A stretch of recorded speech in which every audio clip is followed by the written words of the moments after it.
할렐루야, 할렐루야. 오늘 주신 하나님의 말씀은 구약성경 스바냐 1장 1절부터 18절까지 말씀이 되겠습니다. 구약성경 1305면 스바냐 1장 1절부터 끝절까지 우리 함께 읽겠습니다. 아몬의 아들 유다 왕 요시야의 시대에 스바냐에게 임한 여호와의 말씀이라. 스바냐는 히스기야의 현손이요 이마랴의 증손이요 그다랴의 손자요 구시의 아들이었더라. 여호와께서 가라사대 내가 지면에서 모든 것을 진멸하리라. 내가 사람과 짐승을 진멸하고 공중의 새와 바다의 고기와 거치게 하는 것과 악인들을 아울러 진멸할 것이라. 내가 사람을 지면에서 멸절하리라. 나 여호와의 말이니라. 내가 유다와 예루살렘 모든 거민 위에 손을 펴서 바알에 남아있는 것을 그곳에서 멸절하며 그마람이란 이름과 및 그 제사장들을 아울러 멸절하며 무릇 지붕에서 하늘의 1월 성신에게 경배하는 자와 경배하며 여호와께 맹세하면서 말감을 가리켜 맹세하는 자와 여호와를 배반하고 쫓지 아니하는 자와 여호와를 찾지도 아니하며 구하지도 아니한 자를 멸절하리라. 주 여호와 앞에서 잠잠할지어다. 이는 여호와의 날이 가까웠으므로 여호와가 희생을 준비하고 그 청할 자를 구별하였음이니라. 여호와의 희생의 날에 내가 방백들과 왕자들과 이방의 의복을 입은 자들을 벌할 것이며 그날의 문턱을 뛰어넘어서 강포와 계율로 자기 주인의 집에 채운 자들을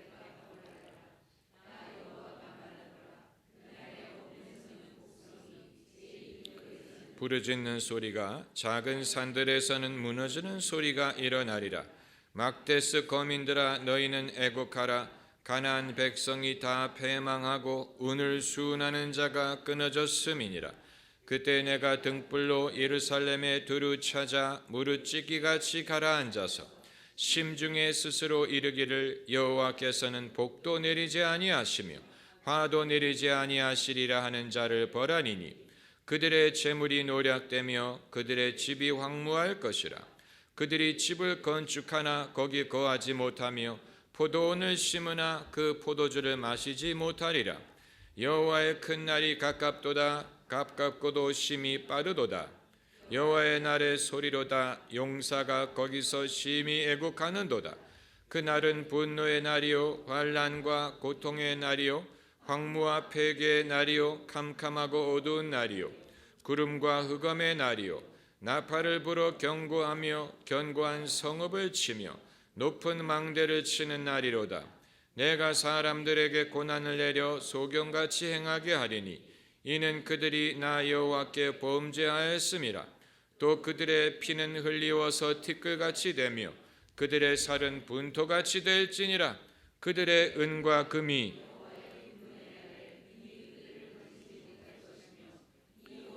여호와의 질투의 불에 삼키우리니 이는 여호와가 이 땅 모든 거민을 멸절하되 놀랍게 멸절할 것임이니라. 아멘. 스바냐 서는 스바냐라는 선지자가 하나님께 받은 예언을 기록한 것이지요. 스바냐가 누구냐? 1절에 그에 대한 정보가 나와 있습니다.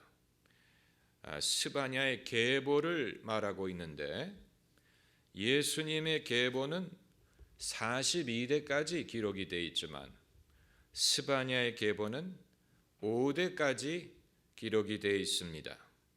그의 이 증조 할아버지가 히스기야 왕의 자손이었다는 말이지요.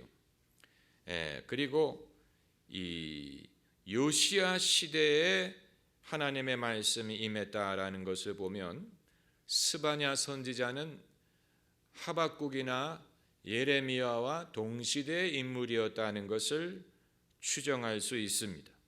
그는 유다에 대해서 예언을 했습니다. 하나님의 심판에 대해서 경고를 했는데, 노아의 홍수 때에는 코에 기식이 있는 생물을 다 멸하셨지만 스바냐가 경고하는 것은 물고기까지 멸절할 것이다, 이렇게 말씀을 하고 계십니다. 노아의 홍수 때는 물속에 사는 생물은 살아남았어요. 그러나 스바냐가 경고하는 것은 이 3절에 바다의 고기와, 그리고 이제 하는 말이 거치게 하는 것과 악인들을 아울러 진멸할 것이라. 어떻게 하는 것이요? 거치게 하는 것. 거치게 한다는 말은 남을 넘어지게 한다는 것입니다.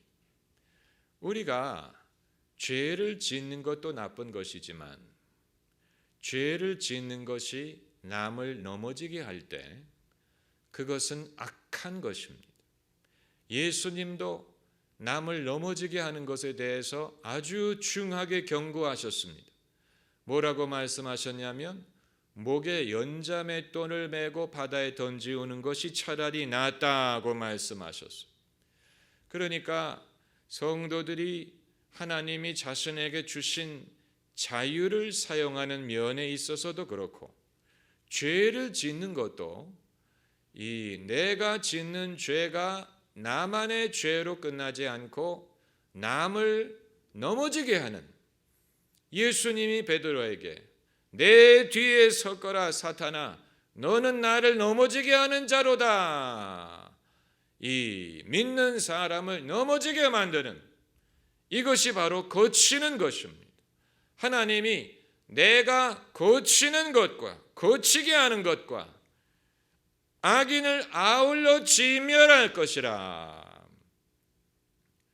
여러분, 그러므로 이 사람이 내가 내 시간에 내 돈으로 짓는 죄를 왜 남들이 상관하느냐라고 말할지 모르지만, 그것이 만일 남을 넘어지게 하고 남을 믿음으로부터 떠나게 하고 하나님에 대한 믿음을 손상시키고 영적으로 남에게 시험이 된다면, 여러분, 그것은 더 이상 나의 자유도 아니고 나의 권한도 아니고 이 아주 심각한 것이라는 사실을 알아야 됩니다.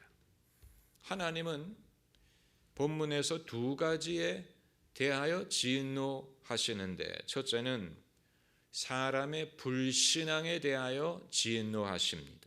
그게 바로 6절 하반절에 여호와를 찾지도 아니하고 구하지도 아니한 자를 멸절하리라. 이건 불신앙이, 하나님을 찾지도 않고 또 의지하지도 않고 기도하지도 않고 예배하지도 않고 섬기지도 않고 하나님과 아무 상관이 없는 삶을 살려고 하는, 여기에 대해서 하나님이 진노하시고, 두 번째는 사람들의 그릇된 신앙에 대해서도 진노하십니다.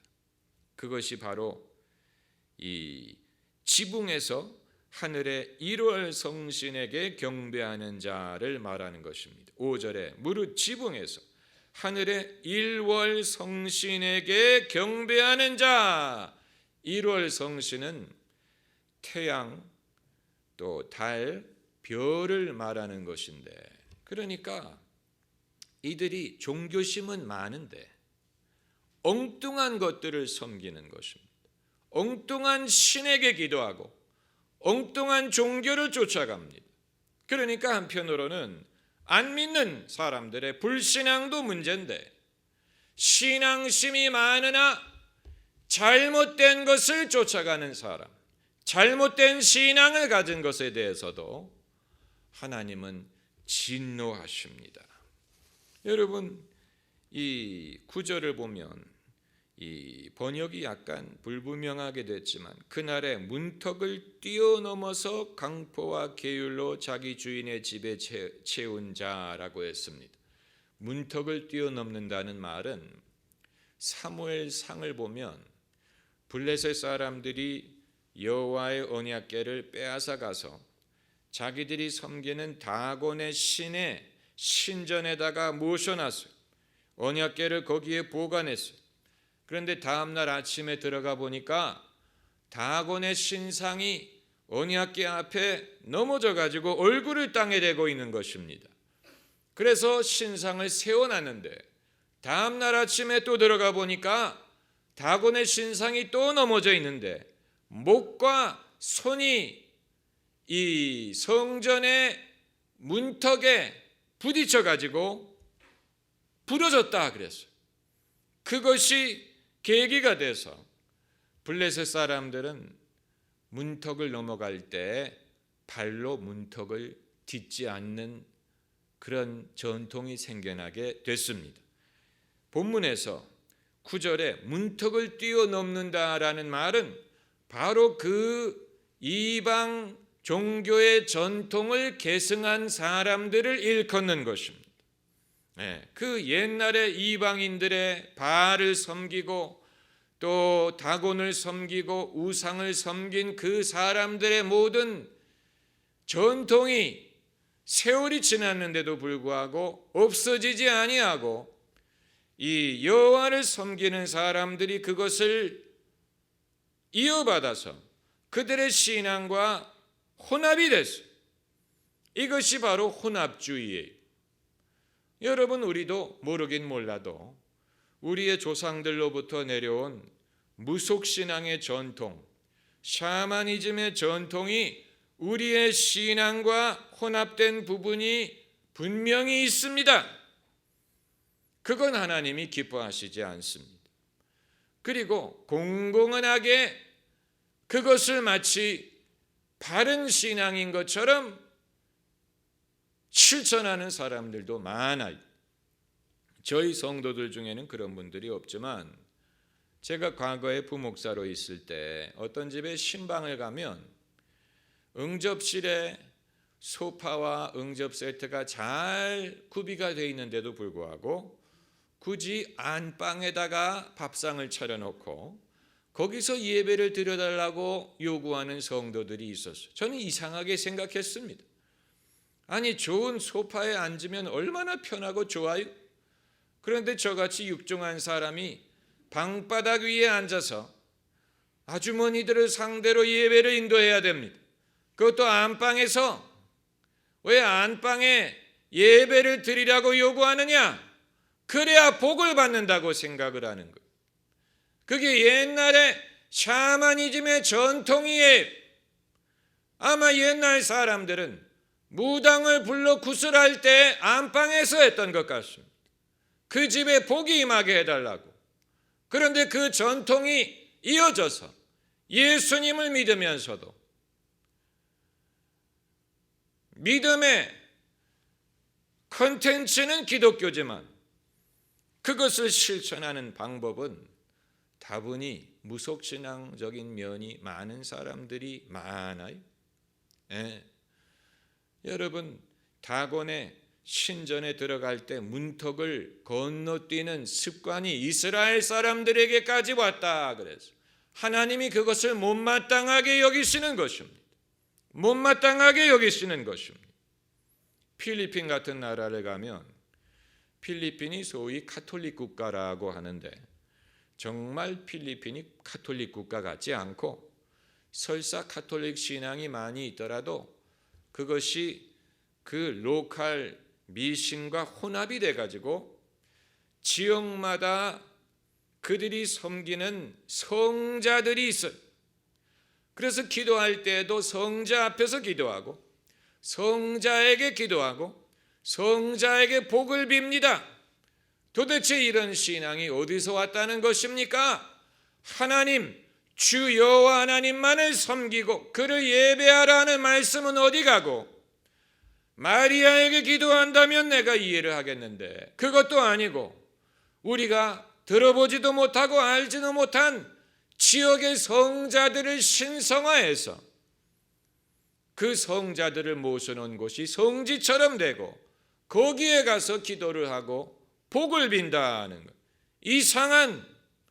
아주 이상한 신앙. 하나님이 그것을 기뻐하시지 않습니다.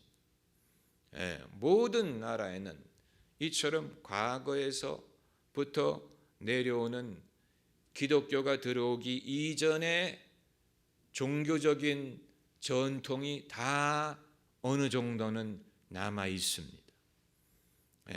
어떤 보수적인 이들은 아예 크리스마스가 과거에 이 동지를 기념하는 이방인들의 이 페스티벌을 기독교화한 것이다라고까지 말하지 않습니까? 예수님이 12월 25일에 탄생했다는 것을 우리가 증명할 길이 없는데 어떻게 12월 25일이 성탄절이 되었느냐? 과거에 이방인들이 12월 25일에 동지의 이 이방신을 섬기던 그 전통을 기독교가 들어간 다음에 기독교화해 버렸다는 것입니다.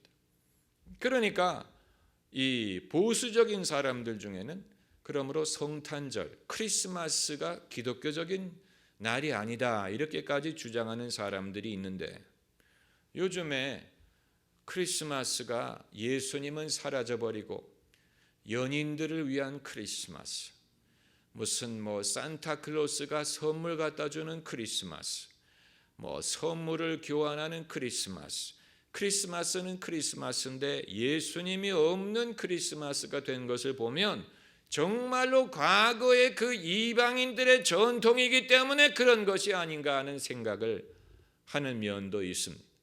그렇다고 당장 우리가 교회에 크리스마스를 없애자라고 말씀드리는 것은 아니지만, 여러분이 그것을 알고 크리스마스를 지키는 것과 모르고 지키는 것은 차이가 있는 것입니다.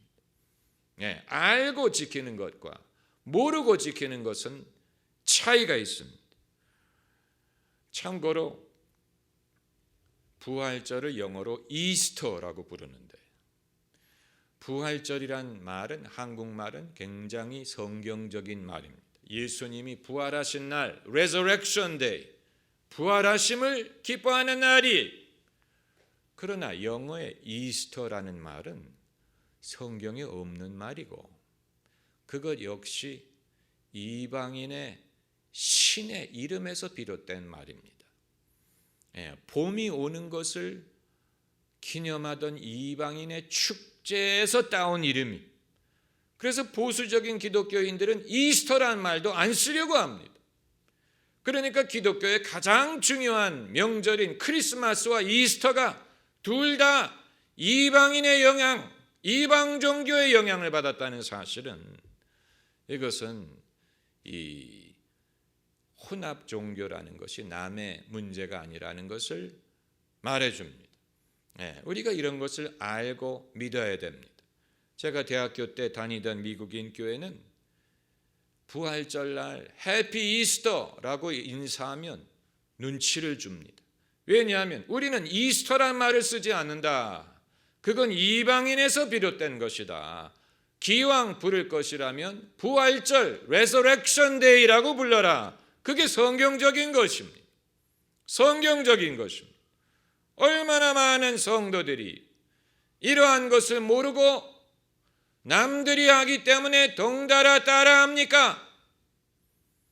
선지자들이 지적하지 아니하면 문턱을 밟지 않고 넘어가는 전통도 다곤 신의 신전에서 비롯됐다는 것을 사람들이 몰랐을 것입니다.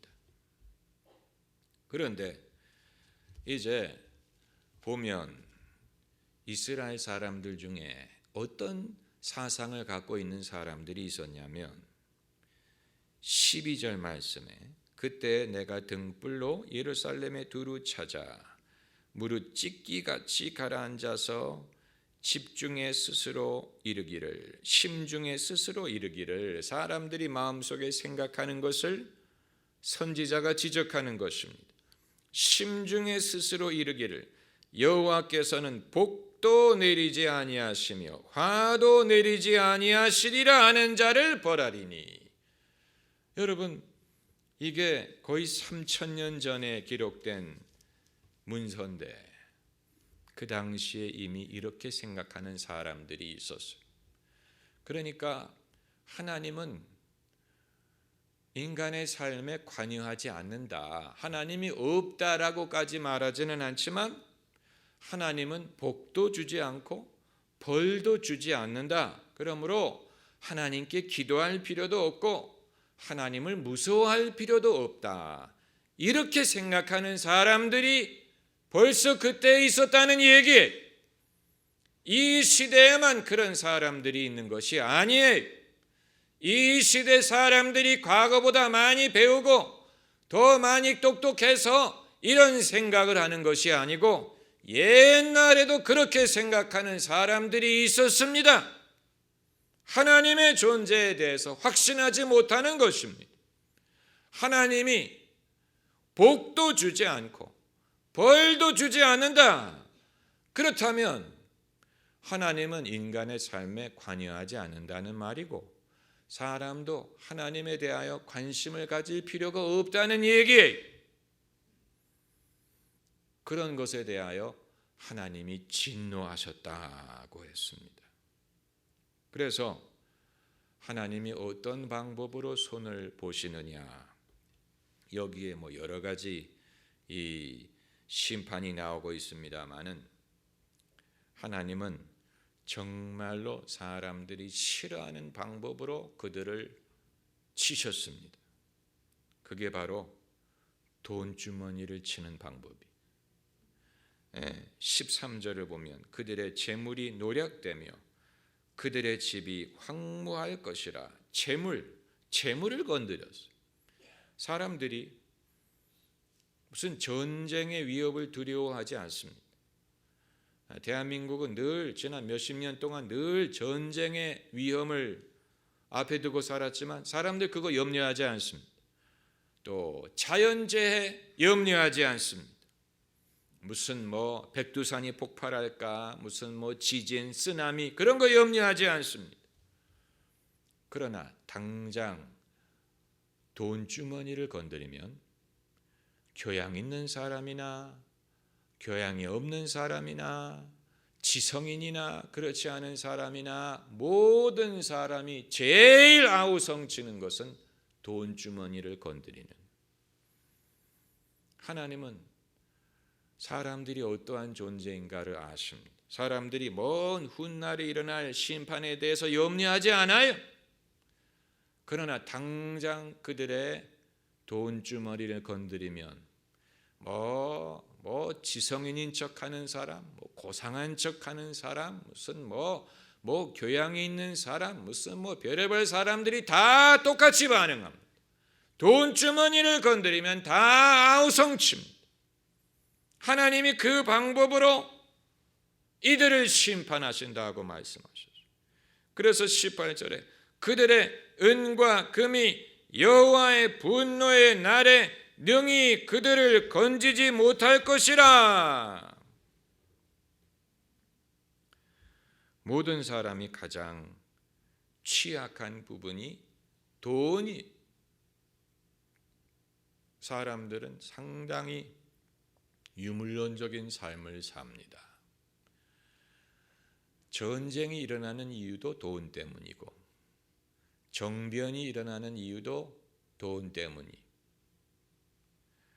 사람들이 고상하게 철학을 말하고 교양을 말하고 사상을 가르치는 것 같으나 그들의 주머니를 건드리면 다 아우성을 칩니다.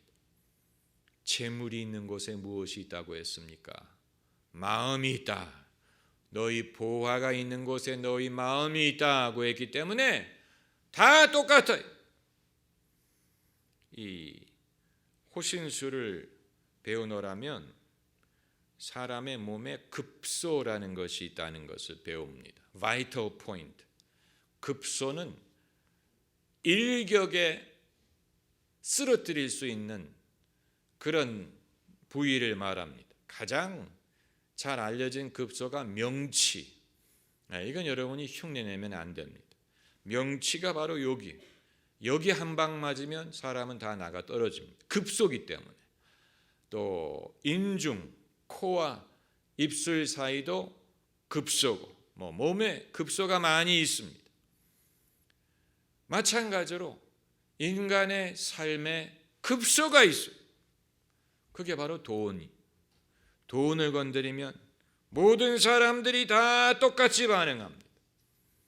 바울이 에베소에 갔을 때 에베소에 큰 부흥이 일어났다고 그랬죠. 그래서 과거에 우상을 섬기고 점치던 사람들이 회개하고 그 점칠 때 쓰던 모든 물건을 가져와서 바울 앞에서 불태워버렸다 그랬어요.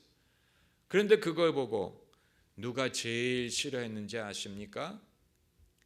귀신들이 싫어한 게 아니에요. 우상을 만들어 파는 사람들이 제일 싫어했어요. 왜냐하면 돈벌이가 없어졌기 때문에. 그래서 그들이 공모를 해서 바울을 내쫓았다고 했습니다. Money speaks. 물질. 오늘날 사람들이 섬기는 신의 이름이 바로 물질이. 나는 무신론자다. 나는 교회 안 다닌다. 이런 사람들도 물질이라는 신을 섬깁니다. 여러분, 우리가 이 선지서를 공부하면서 하나님이 왜 인간의 삶에 이렇게 간섭을 하시는가 궁금하게 생각이 될 때가 있지요. 좀 내버려 두지. 하나님이 바쁘신 분인데 이 바쁘신 하나님이 왜 이렇게 시간을 내서 우리의 삶에 간섭을 하실까? 그런 생각을 할 때가 있지요. 그건 하나님의 가장 중요한 속성을 잊어먹기 때문에 그런 생각을 하는 것입니다. 하나님의 가장 중요한 속성, 하나님은 전지전능하시고 우주 만물을 창조하시고 이런 것이 다 옳습니다마는 하나님의 속성 중에 가장 중요하고 부인할 수 없는 것은 거룩하신 하나님이라는 것입니다. 하나님이 거룩하시고 의로우시기 때문에 인간의 불의함, 세상의 불의함을 그냥 내버려 두실 수가 없는 것입니다. 하나님은 도덕적인 면을 간과하실 수가 없습니다. 그렇기 때문에 사람들의 불의함과 죄와 그들의 포악함과 탐욕에 대하여 간섭하실 수밖에 없는 것입니다. 만약에 하나님이 그것을 방관하신다면 하나님은 당신의 속성 자체를 스스로 부인하는 것이 되는 것입니다. 의로우신 하나님이 불의함을 용납할 수 없습니다. 빛 앞에는 어둠이 견뎌낼 수가 없습니다. 하나님은 빛이시기 때문에 인간이 어둠 속에 숨어 있는 것에 대하여 내버려 두실 수가 없는 거예요. 그걸 우리가 알아야 됩니다. 왜 하나님이 우리의 행위에 대하여 간섭하시느냐? 왜 세상의 행위에 대하여 하나님은 관여하시느냐? 거룩하신 하나님이기 때문에 그런 것입니다. 그리고 하나님의 거룩함은 그냥 그럼 안 되는데 그렇게 하지 말지 이런 거룩함이 아니고 오늘 본문에 여러 번 등장하는 단어가 뭡니까? 분노라는 말이 나오죠. 분노. 이 15절에 그날은 분노의 날이요. 이 하나님이 분노. 18절에 여호와의 분노의 날에 하나님의 분노에 대해서 말씀하고 계시지. 왜 그렇습니까? 하나님의 거룩함은 그냥 이렇게 멀리서 너 그렇게 하지 말라 이런 거룩함이 아니고 하나님은 불의함을 봤을 때 그 참지 못하시는 그것을 우리가 알아야 됩니다. 그것을 모르는 사람은 왜 당신의 아들을 보내실 정도로 인생의 죄 문제에 대하여 하나님이 염려하시는가를 알 수가 없는 것입니다. 할렐루야. 기도하십시다.